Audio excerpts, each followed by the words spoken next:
कुठले हो? ह्याच मातीतले. मग आम्ही कुठले? आम्ही सुद्धा ह्याच मातीतले. अरे असे कितीतरी संत महात्मे ऋषी मुनी आणि सुप्त असलेली आमची भारतभूमी, ह्या भारतभूमीमध्ये आम्ही जन्माला आलो आणि अशा ह्या पावन देशामध्ये जन्माला येण्यासाठी भाग्य लागतं. ते भाग्य आम्हाला मिळालं. तर जगद्गुरु संत तुकोबाराय यांचा 3 चरणाचा अभंग मी आजच्या सेवेकरिता घेतलेला आहे.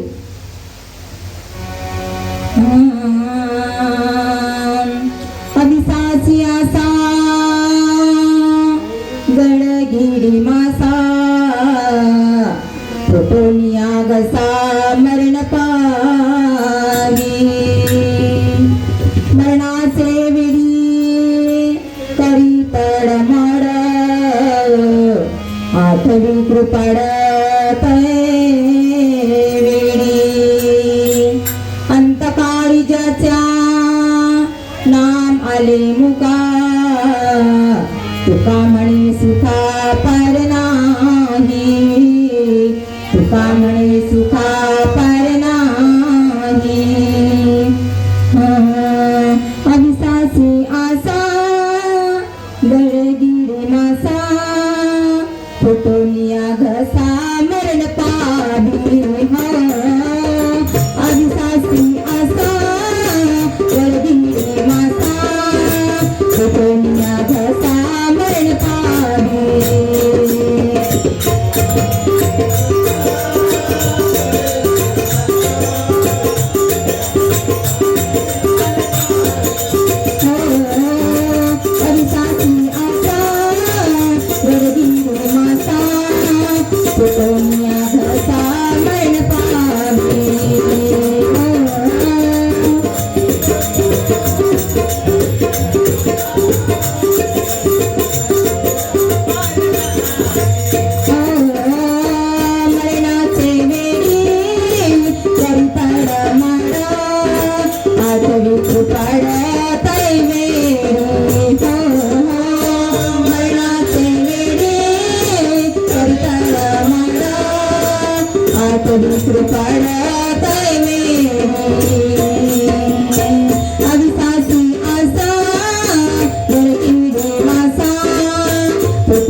संसारासाठी वित्त म्हणजे पैसा आणि परमार्थासाठी चित्त.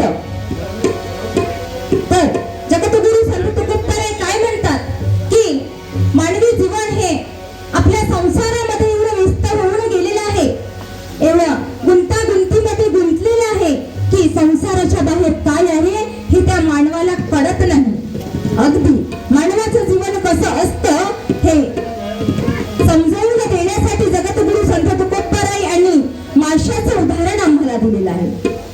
ज्याप्रमाणे मासा हा पाण्यामध्ये असतो आणि पाण्यामध्ये असताना किती सुखाने किती आनंदाने प्रवास करत असतो, किती सुखाने जीवन जगत असतो. कारण पाण्याच्या बाहेर काय आहे हे माशाला कळत नाही. पाण्याच्या बाहेर माझा मृत्यू आहे की काय हे माशाला कळत नाही. एवढा मासा हा आपल्या पाणीरूपी संसारामध्ये व्यस्त होऊन जातो, तल्लीन होऊन जातो. कारण त्या माशाला माहित नसताना की ह्या मनुष्याने त्या माशाला पकडण्यासाठी एक गड तयार केलेला असतो, एक गड. आणि मासा ह्या गडाकडे आकर्षित व्हावा म्हणून त्या गडाला काय काय बांधले जातात, मासाचे तुकडे बांधले जातात, कणकीचे घोडे बांधले जातात. आणि मानवाने हा तयार केलेला गड जसा पाण्यामध्ये जातो त्या माशाचं लक्ष त्या पाण्याकडे जातं आणि मासा म्हणून मासा गळ्याकडे जातो, गळ्याला गिळतो, माशाचं कंठ फुटून जातं, रक्त वाहायला लागतं आणि माशा मात्र मृत्युमुखी पडतो. अगदी मनुष्याचं जीवन सुद्धा तसंच असतं नाही का? मनुष्य आपल्या संसारामध्ये एवढा गुंतून गेलेला आहे. त्या संसार संसारामध्ये एवढा व्यस्त होऊन गेलेला आहे की संसाराच्या बाहेर काय, संसाराच्या पलीकडे काय हे माणसाला कळतच नाही.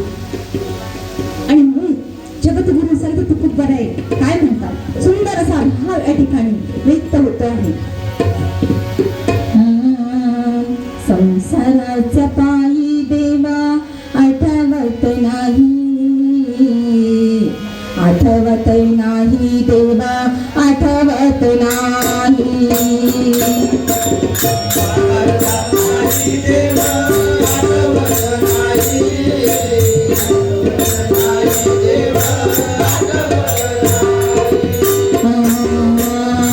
संसाराच्या पायी देवा आठवत नाही,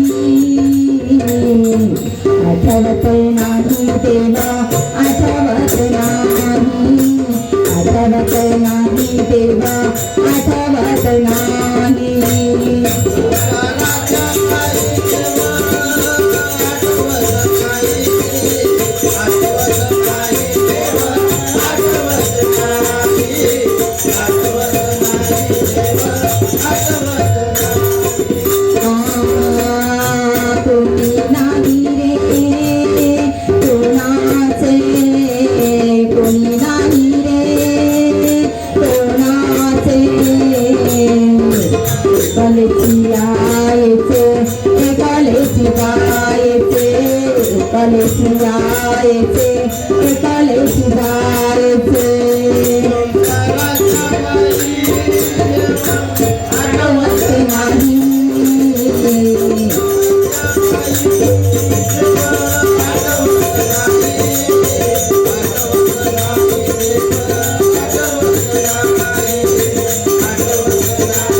जावंच लागेल, कारण हा देह आमचा असेल, आमचा अधिकार ह्या देहावर नाही, आमचा ह्या देहावर अधिकार आहे फक्त आणि फक्त त्या इंद्राजाचा. या येथील आम्हाला बांधून घेऊन जातील तेव्हा जण काय करतील, व जण फक्त आमच्या तोंडाकडे पाहत राहतील. व्यतिरिक्त काय करणार?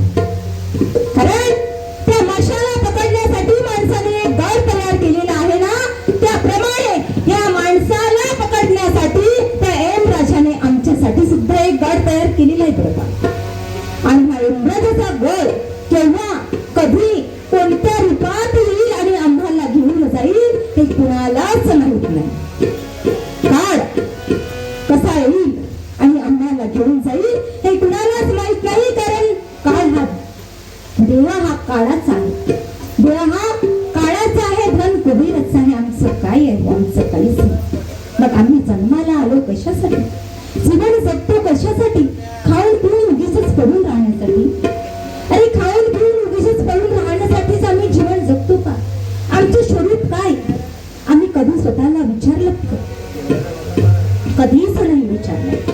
म्हणून आमचे संत या देहाला बंगला असे म्हणतात. संत कबीरदास या देहाला बंगला असे म्हणतात, तर जगद्गुरु संत तुकोबाराय या देहाला पतंग असे म्हणतात. हा देहाला संसारूपी पतंग आहे, हा देह एक संसारूपी बंगला आहे. आणि ह्या बंगल्यामध्ये सुंदर असा करता आहे तो म्हणजे आमच्या आत्म्यावर. अरे आत्मा हा ईश्वराचा अंश आहे, आत्मा हा ईश्वराची एक ठिणगी आहे. हा देह जडतो परंतु आत्मा मात्र अमर आहे, अजर आहे. मग मानवी दुःखाचं मूळ कारण काय असेल? मग मानव एवढा दुःखी का होतो? आम्हाला तर माहिती आहे हा देह नश्वर आहे, आत्मा अमर आहे. मग आम्हाला दुःखी होण्याचं काय कारण? तर आमचं अज्ञान. मानवी दुःखाचं मूळ कारण आहे अज्ञान, असंयम आणि आत्मनियंत्रणाचा अभाव.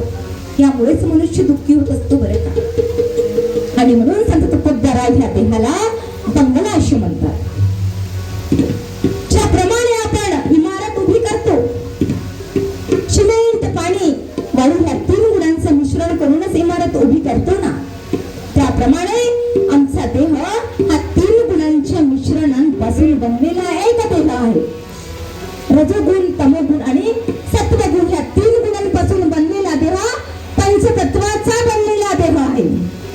जल, अग्नी, आकाश, पृथ्वी आणि वायू या पंचतत्वापासून बनलेला हा एक बंगला आहे. ह्या पंचतत्वापासून बनलेला हा देह 3 गुणांचं मिश्रण म्हणजे एक इमारत आहे, एक घरट आहे. बंगला खूबा बनाया बे अंदर नारायण सोया. बंगला खूबा बनाया बे अंदर नारायण सोया. पंचतत्व की भीत बनाई तुम बिन कागारा कबीरा, तुम बिन कागारा.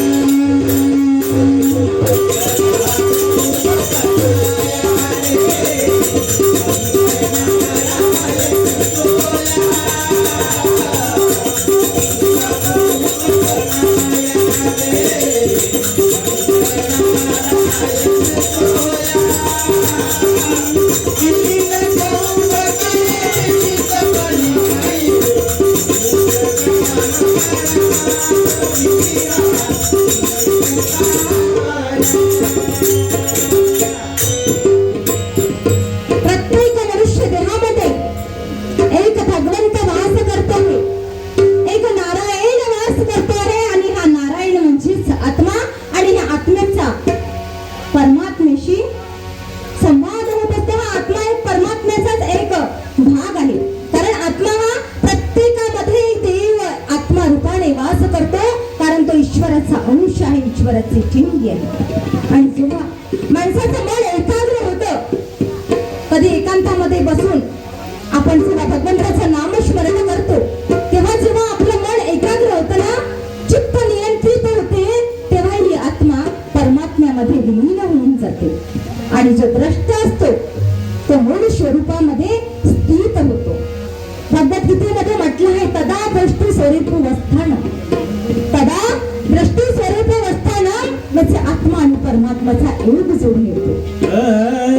देह देवाचे मंदिर, आता आत्मा परमेश्वर. हात आत्मा परमेश्वर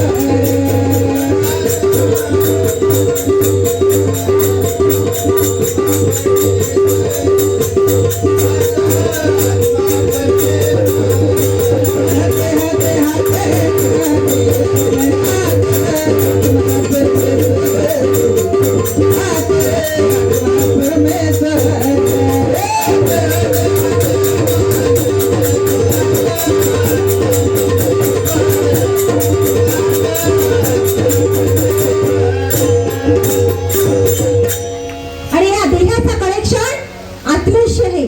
म्हणजे हा देहाचा धागा साक्षात भगवंताच्या हातामध्ये आहे. मग तो धागा काय असे श्वास, जो आपण श्वास घेतो हा श्वास म्हणजेच एक धागा आहे. आणि हा श्वासाची दोर, हा श्वासाचा धागा साक्षात भगवंत पांडुरंगाच्या हातामध्ये आहे. म्हणून जगद्गुरु संत तुकोबाराय या देहाला पतंग असे म्हणतात. हा देह एक पतंग आहे, पतंग संसार रूपी पतंग आहे. आणि या पतंगाचा धागा मात्र साक्षात पांडुरंगाच्या हातामध्ये आहे. म्हणून जगद्गुरु संत तुकोबाराय या ठिकाणी सुंदर असा भाव व्यक्त करतात. पांडुरंगा पांडुरंगा पांडुरंगा पांडुरंगा पांडुरंगा पांडुरंगा पतंगा तुझा हाती धागा पांडुरंगा पांडुरंगा पांडुरंगा पतंगा तुझा हाती धागा.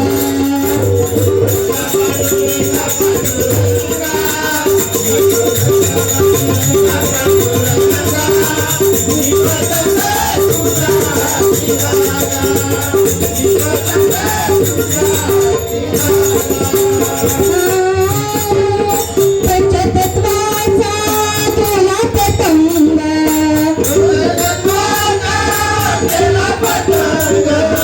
पंचतत्वाचा केला पतंग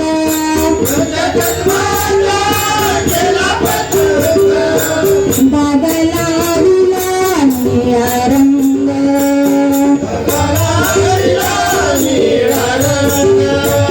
पांडुरंगा पांडुरंगा पांडुरंगा पांडुरंगा पांडुरंगा पांडुरंगा पतंगा तुझा हाती धागा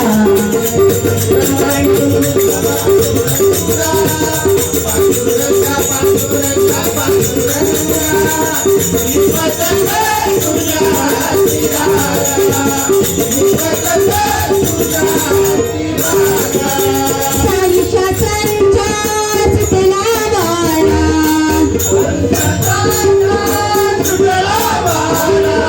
साई शास्त्रांच्या सुटेला वारा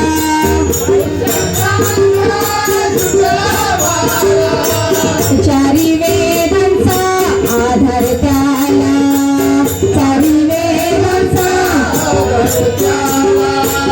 पांडुरंगा पांडुरंगा पांडुरंगा पांडुरंगा पांडुरंगा पांडुरंगा पतंग तुझ्या हाती धागा रंगा पांडुरंगा पांडुरंगा पतंग तुझ्या हाती धागा.